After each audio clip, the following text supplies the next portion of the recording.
हाँ तो मेरे प्यारे दोस्तों, आप लोग कैसे हो? उम्मीद करते हैं कि आप लोग बहुत ही अच्छे होंगे। तो आज इस वीडियो में 2026 बोर्ड एग्ज़ाम के लिए साइंस का हम 40 प्रश्न ऐसे लाए हैं जो 2014 से प्रतिवर्ष पूछा जा रहा है। 2014 से प्रतिवर्ष पूछा जा रहा है। तो यह क्वेश्चन काफ़ी इम्पोर्टेंट क्वेश्चन है, इसीलिए आप लोग वीडियो में जुड़े रहे और अंत तक 40 प्रश्न देख लेते हैं तो ज़रूर है कि इसमें 5 प्रश्न आ जाएंगे। ठीक है, तो चलिए अब देखते हैं, सीधा प्रश्न पर चलते हैं। देखिए प्रश्न क्या कहता है, दाढ़ी बनाने में कौन सा दर्पण उपयुक्त होता है? देखिए समतल दर्पण, उत्तल दर्पण, अवतल दर्पण, इनमें से कोई नहीं। तो आप लोग को पता होगा बाबू किस दर्पण का उपयोग होता है दाढ़ी बनाने में। तो अवतल दर्पण का उपयोग किया जाता है। ठीक है, क्योंकि इनमें क्या होता है, बड़ा प्रतिबिंब बनता है।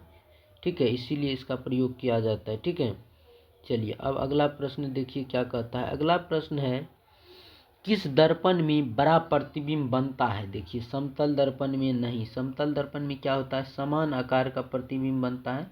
अवतल क्या हो जाएगा, अवतल दर्पण, इसमें बड़ा भी बनता है और छोटा भी बनता है। अवतल दर्पण में क्या होता है, बड़ा भी बनता है और छोटा भी बनता है, बड़ा छोटा और भी बनता है। ठीक है, उत्तल दर्पण में सिर्फ क्या होता है, छोटा बनता है। ठीक है, तो पूछा जा रहा है बड़ा प्रतिबिंब बनता है तो किस में हो जाएगा, अवतल दर्पण में हो जाएगा। ठीक है, क्या हो जाएगा, अवतल दर्पण हो जाएगा।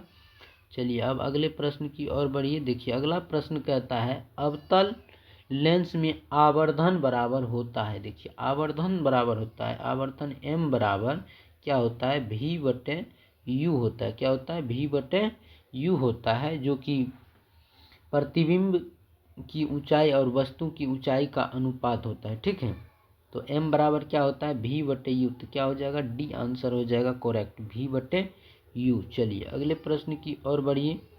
अगला प्रश्न देखिए क्या कहता है। अगला प्रश्न है, प्रकाश के किस रंग का तरंग दैर्घ्य सबसे अधिक होता है? देखिए तरंग दैर्घ्य की बात करें तो लाल रंग की तरंग दैर्घ्य क्या होता है, सबसे अधिक होता है लाल रंग का तरंग दैर्घ्य। तो सी आंसर हो जाएगा। ठीक है, चलिए अब अगले प्रश्न की ओर बढ़ जाते हैं हम। देखिए अगला प्रश्न क्या है, चंद्रमा पर खड़े अंतरिक्ष यात्री को आकाश प्रतीत होता है, यानी चंद्रमा पर जो खड़ा रहते हैं उनको आकाश कैसा लगता है, आकाश कैसा दिखाई पड़ता है? देखिए नीला, उजला, लाल, काला। तो क्या होगा, काला दिखाई पड़ता है। रीजन क्या है, रीजन क्या है, वहाँ वायुमंडल नहीं है। क्या है, वहाँ पे वायुमंडल नहीं है, जिसके कारण क्या होता है, प्रकाश का प्रकीर्णन नहीं होता है। प्रकाश का प्रकीर्णन नहीं होता है, इसीलिए क्या होता है, काला दिखाई पड़ता है। रीजन यही है, वायुमंडल नहीं है जिसके कारण प्रकाश का प्रकीर्णन नहीं होता है, इसलिए काला दिखाई पड़ता है। ठीक है, तो डी आंसर हो जाएगा काला। चलिए अगला प्रश्न देखिए क्या कह रहा है। अगला प्रश्न है, धारा मापने में किसका उपयोग होता है? तो धारा मापने में किसका उपयोग, धारा मतलब विद्युत धारा, क्या, विद्युत धारा। ठीक है, तो विद्युत धारा मापने में किसका उपयोग किया जाता है? हमेशा ए मीटर का उपयोग किया जाता है। ठीक है, विद्युत धारा मापने के लिए हमेशा ए मीटर का उपयोग किया जाता है, याद रखना है। ठीक है, चलिए अगला प्रश्न देखिए क्या कह रहा है। अगला प्रश्न है, प्रतिरोध का SI मात्रक होता है। देखिए प्रतिरोध का SI मात्रक एम्पियर नहीं होता है, क्या होता है, ओम होता है। प्रतिरोध का SI मात्रक ओम होता है और ओम को ऐसे चिन्ह द्वारा सूचित किया जाता है। ठीक है, ऐसे सूचित किया जाता है। ठीक है, ऐसे सूचित किया जाता है ओम को। ठीक है, चलिए अगला प्रश्न देखिए। अगला प्रश्न क्या है, 1 किलोवाट घंटा निम्नलिखित में किसके बराबर है? तो 1 किलोवाट घंटा बराबर क्या होता है, 3.6 गुना 10 पर पावर 6 जूल होता है। ठीक है, 10 पर ये क्या हो जाएंगे, पावर हो जाएंगे। 106 लिखा गया है, 10 पे पावर हो जाएगा। ठीक है, याद रखना 3.6 गुना 10 पर पावर 6 जूल होता है। ठीक है, सी आंसर करेक्ट हो जाएगा। चलिए अगले प्रश्न की ओर बढ़िए। देखिए अगला प्रश्न हमारा क्या है, एक विद्युत हीटर की कुंडली जिसका प्रतिरोध 55 ओम है और 220 वोल्ट के स्रोत से जो विद्युत धारा लगेगी उसका मान क्या होगा? अर्थात यहाँ विद्युत धारा का मान पूछा जा रहा है। तो ओम के नियम से हम लोग एक फार्मूला पढ़े हैं, भी आई बराबर क्या होता है, V/R होता है। आई बराबर क्या होता है, V/R होता है, जहाँ पे विद्युत धारा क्या है, आई है, विद्युत धारा आई है और प्रतिरोध जो है आर है। प्रतिरोध को क्या कहते हैं, आर बोलते हैं, और जो वोल्ट होता है उसको वी कहते हैं, ठीक है, वी। तो आई बराबर क्या होता है, वी बटे आर होता है। तो यहाँ हमको आई निकालना है ना, क्या निकालना है, देखिए यहाँ पे हमको आई निकालना है। हम जानते हैं आई बराबर क्या होता है, वी बटे आर। तो वी का मान देखिए कितना वोल्ट है, 220 वोल्ट। तो यहाँ पे क्या हो जाएगा, 220 बटे में आर। आर प्रतिरोध कितना है, 55 है, ठीक है। इनको काटिए, इनको काटिएगा तो 4 बार में पूरा कट जाएगा। तो क्या हो जाएगा, 4 एम्पियर होगा, ठीक है। क्या हो जाएगा, 4 एम्पियर हो जाएगा। ये बिल्कुल करेक्ट आंसर हो जाएगा, ठीक है। चलिए अब अगला प्रश्न देखिए। अगला प्रश्न क्या कहता है, किसी कुंडली का प्रतिरोध ज्ञात करने का सूत्र है। कुंडली का प्रतिरोध को क्या करते हैं, आर से सूचित करते हैं। हम लोग एक फार्मूला पढ़े हैं, क्या, आई बराबर वी बटे आर। आई बराबर क्या पढ़े हैं, वी बटे आर। यदि यहाँ से हम आर रख लेते हैं तो यहाँ ये भी इधर बटे में आ जाएगा। तो क्या हो जाएगा, आर बराबर क्या हो जाता है, वी बटे आई। आर बराबर क्या हो जाएगा, आर बराबर वी बटे आई हो जाता है, ठीक है। तो आर बराबर क्या हो जाएगा, वी बटे आई हो जाएगा। सी बिल्कुल करेक्ट आंसर हो जाएगा, ठीक है। आर बराबर वी बटे आई, ठीक है। चलिए अब अगले प्रश्न की और बढ़ जाते हैं। चलिए अगला प्रश्न देखिए क्या कहता है। अगला प्रश्न है, डायनेमो से किस प्रकार की धारा प्राप्त होती है। देखिए डायनेमो से जो है, दिष्ट मतलब डीसी धारा, डायरेक्ट करंट, ठीक है। प्रत्यावर्ती धारा एसी को कहते हैं, अल्टरनेटिव करंट। तो डायनेमो से दोनों प्रकार की करंट उत्पन्न होती है, ठीक है। दिष्ट धारा भी और प्रत्यावर्ती धारा भी, यानी एसी और डीसी दोनों, ठीक है। चलिए अब अगला प्रश्न देखिए क्या कह रहा है। कहता नाभिकीय ऊर्जा प्राप्त करने हेतु आवश्यक है। देखिए हीलियम नहीं होगा, क्रोमियम नहीं होगा, तो क्या होता है, नाभिकीय ऊर्जा प्राप्त करने के लिए यूरेनियम की प्रमुख आवश्यकता होती है, ठीक है, यूरेनियम की, ठीक है। तो सी आंसर हो जाएगा। चलिए अब अगला प्रश्न देखिए क्या कह रहा है। अगला प्रश्न है, निम्नलिखित में कौन नवीकरणीय ऊर्जा का स्रोत है। देखिए नवीकरणीय क्या कहते हैं, जिनका उपयोग करने पे वह फिर से बनाया जा सकता है, उसी को नवीकरणीय कहते हैं। तो पवन चक्की हो जाएगा, इसमें क्या हो जाएगा, नवीकरणीय ऊर्जा का स्रोत पवन चक्की हो जाएगा। ए नंबर आंसर। चलिए अगला प्रश्न देखिए क्या कह रहा है। अगला प्रश्न है, नीचे दी गई अभिक्रिया में कौन सा कथन सही है। देखिए अभिक्रिया क्या है, 2Cu प्लस O2 यानी 2 कॉपर और 2 ऑक्सीजन मिल के क्या बनाते हैं, 2CO बनाते हैं, ठीक है, 2CuO। तो यहाँ देखिए पहला ऑप्शन क्या है, कॉपर का ऑक्सीकरण हो रहा है। तो यहाँ पर देखिए कॉपर क्या कर रहे हैं, ऑक्सीजन से संयोग कर रहे हैं। देखिए यहाँ पे कॉपर क्या कर रहे हैं, कॉपर के पास जो है ऑक्सीजन आ रहा है, ऑक्सीजन से क्या कर रहे हैं, संयोग करके CuO बना रहे थे। क्या हो जाएगा, ए नंबर ही बिल्कुल करेक्ट आंसर हो जाएगा। कॉपर का ऑक्सीकरण हो रहा है, ठीक है, अर्थात कॉपर ऑक्सीजन से संयोग कर रहा है, ठीक है। चलिए अब अगला प्रश्न देखिए। अगला प्रश्न क्या है, नाइट्रोजन डाइऑक्साइड के धुएं का रंग होता है। देखिए इसका धुएं का रंग क्या होता है, भूरा लाल होता है, ठीक है, भूरा लाल, ठीक है, भूरा लाल होता है, ठीक है। लाल नहीं मारना है, भूरा लाल होता है, ठीक है, या भूरा रहेगा तो भूरा केवल मारना है, ठीक है, लाल नहीं मारना है, ठीक है। चलिए अगला प्रश्न देखिए क्या है। अगला प्रश्न कहता है, ग्लूकोज का रासायनिक सूत्र होता है। देखिए ग्लूकोज का रासायनिक सूत्र क्या होता है, C6H12 और O6। बी नंबर आंसर हो जाएगा, C6H12 O6, अर्थात कार्बन के 6 अणु, हाइड्रोजन के 12 अणु और ऑक्सीजन के 6 परमाणु, ठीक है। चलिए अब अगला प्रश्न देखिए क्या है। अगला प्रश्न क्या कहता है, दूध से दही बनने में निम्नलिखित में कौन सी क्रिया होती है। देखिए दूध से दही बनने की क्रिया हमारा किण्वन क्रिया कहलाता है। क्या कहलाता है, किण्वन क्रिया, याद रखना है, दूध से दही बनना किण्वन प्रक्रिया कहलाता है, ठीक है। अगला प्रश्न देखिए, कहता है हमारा शरीर pH की कितने pH पराशर के बीच काम करता है। हमारा जो शरीर है वह 7.0 से 7.8 के बीच काम करते हैं, ठीक है। तो क्या हो जाएगा, 7.0 से 7.8, बी आंसर हो जाएगा। चलिए अगला प्रश्न देखिए, कहता निम्नलिखित में कौन उपधातु है। देखिए Fe मतलब लोहा, आयरन, ये क्या है, एक धातु है। लोहा क्या है, एक धातु है। कॉपर भी क्या है, एक धातु है, ठीक है। निकेल भी एक धातु है, ठीक है, निकेल भी एक धातु है। तो क्या हो जाएगा, उपधातु में क्या हो जाएगा, Sb हो जाएगा, ठीक है, Sb। और इसके अलावा सिलिकॉन भी उपधातु ही है, सिलिकॉन Si भी उपधातु है, याद रखना है। Sb भी उपधातु है, Si भी उपधातु है, ये सब धातु है, ठीक है। चलिए अगला प्रश्न देखिए। अगला प्रश्न है स्टेनलेस स्टील मिश्र धातु। देखिए स्टेनलेस स्टील में क्या होता है, लोहा का मिश्रण होता है जिसमें लगभग कम से कम जो है 10.5% लोहा मिलाया जाता है, ठीक है। तो लोहा का मिश्रण होता है, ठीक है। क्या हो जाएगा, लोहा का मिश्रण हो जाएगा। ए नंबर बिल्कुल करेक्ट आंसर होगा।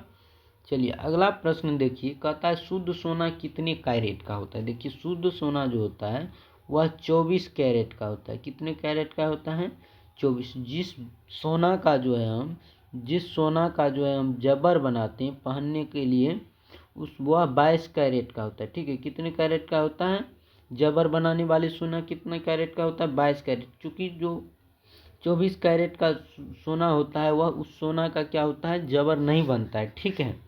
वह टूट जाता है, बिल्कुल टूट जाता है, इसीलिए उसका नहीं बनता है। उसमें कुछ दूसरा धातु मिलाया जाता है, तब 22 कैरेट का सोना का बनाया जाता है जबर पहनने वाले, ठीक है। अगला प्रश्न देखिए, कहता है फुलेरिन अपरूप है। देखिए फुलेरिन किसका अपरूप है, फुलेरिन जो है कार्बन का अपरूप है, ठीक है। क्या हो जाएगा, सी बिल्कुल करेक्ट आंसर होगा। फुलेरिन जो है कार्बन का अपरूप है, ठीक है।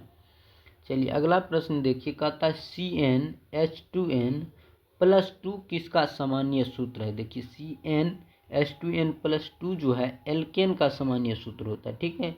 इसी में आपको याद रखना है एल्कीन का भी सामान्य सूत्र। एल्कीन का क्या होता है, CnH2n होता है, ठीक है। एल्कीन का CnH2n होता है और एल्काइन में क्या होता है, -2 हो जाता है, CnH2n-2 होता है, ठीक है। तो आपको याद रखना है एल्कीन का CnH2n होता है, एल्केन का CnH2n+2 होता है, एल्काइन में -2 हो जाता है, CnH2n-2 होता है, ठीक है। तो ये तीनों जो है काफ़ी इम्पोर्टेंट है, पूरा VVI क्वेश्चन है। इनको तीनों सूत्र को बढ़िया से याद रखना है, ठीक है। चलिए अगला प्रश्न देखिए, कहता है बेंजीन का अणुसूत्र क्या है। तो देखिए बेंजीन का अणुसूत्र क्या हो जाता है, C6H6 होता है, ठीक है। बेंजीन का अणुसूत्र C6H6 होता है, ठीक है। चलिए अगला प्रश्न देखिए क्या कहता है, आवर्त सारणी में उदग्र स्तंभों को कहा जाता है। देखिए जो ऐसे उदग्र स्तंभ होते हैं उनको क्या कहते हैं, उनको वर्ग कहते हैं। और आवर्त सारणी में वर्ग की संख्या कितना है, 18 वर्ग है, याद रखना है।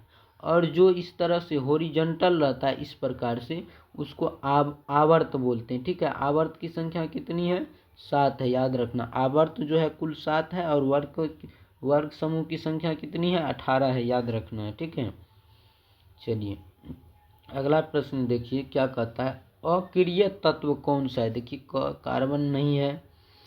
हीलियम क्या है, हीलियम एक अक्रिय गैस है। हीलियम क्या है, अक्रिय गैस है, ठीक है। याद रखना है आप लोगों को, हीलियम क्या है, एक अक्रिय तत्व है, अक्रिय गैस है, ठीक है। चलिए अगला प्रश्न देखिए क्या कहता है, ऑक्सीजन है। ऑक्सीजन क्या है, वसा है, एंजाइम है, हार्मोन है, कार्बोहाइड्रेट है। ऑक्सीजन क्या है, एक प्रकार का हार्मोन है, ठीक है। ऑक्सीजन एक प्रकार का हार्मोन है, सी आंसर हो जाएगा बिल्कुल करेक्ट।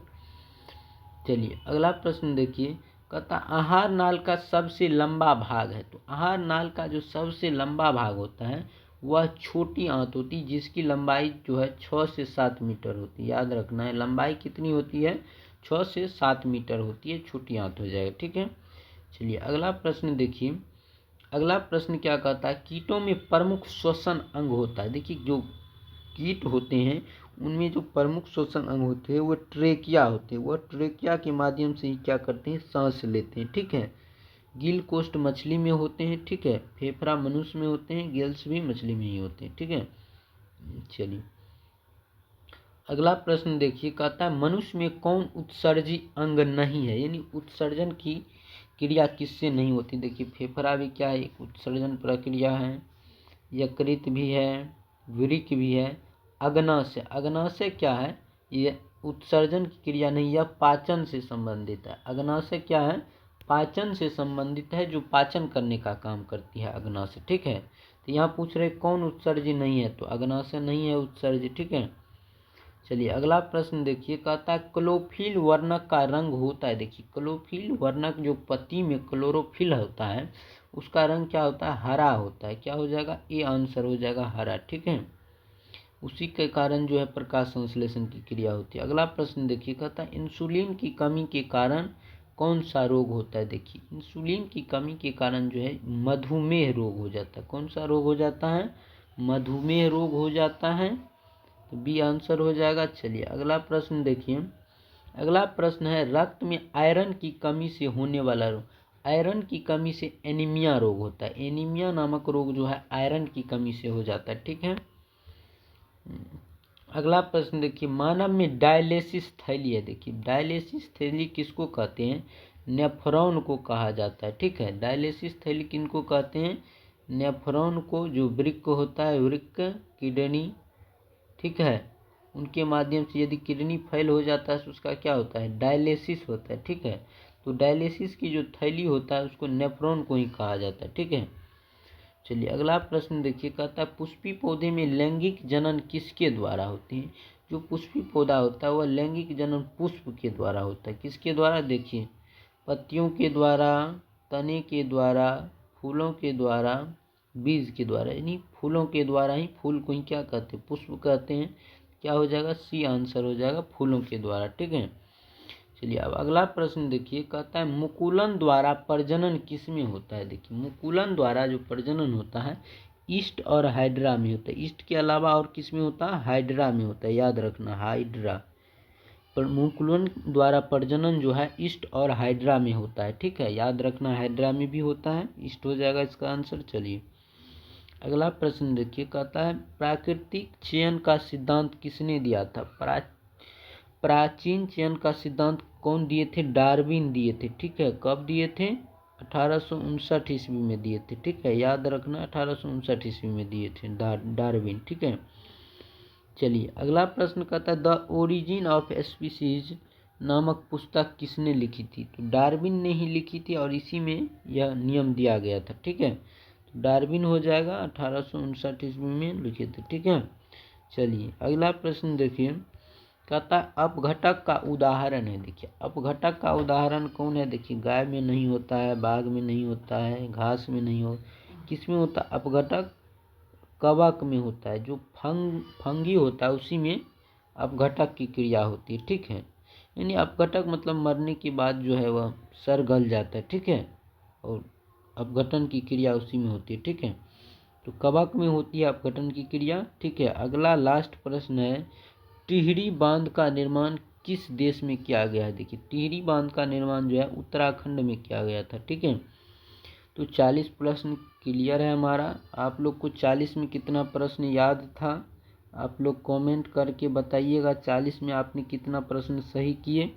चलिए इसी तरह का वीडियो पाने के लिए हमारे कोसी वाला यूट्यूब चैनल को सब्सक्राइब कर लीजिए। ठीक है, कोसी वाला को क्या कर लीजिए, सब्सक्राइब कर लीजिए। और यदि किसी प्रकार का नोट्स चाहिए तो हमारे इस नंबर पर संपर्क कर लीजिए। ठीक है, 8434111949। ठीक है, इस नंबर पर आप संपर्क कीजिए 8434111949। ठीक है, चलिए तो आप सभी को धन्यवाद। अब अगली वीडियो में मिलेंगे पुनः। ठीक है।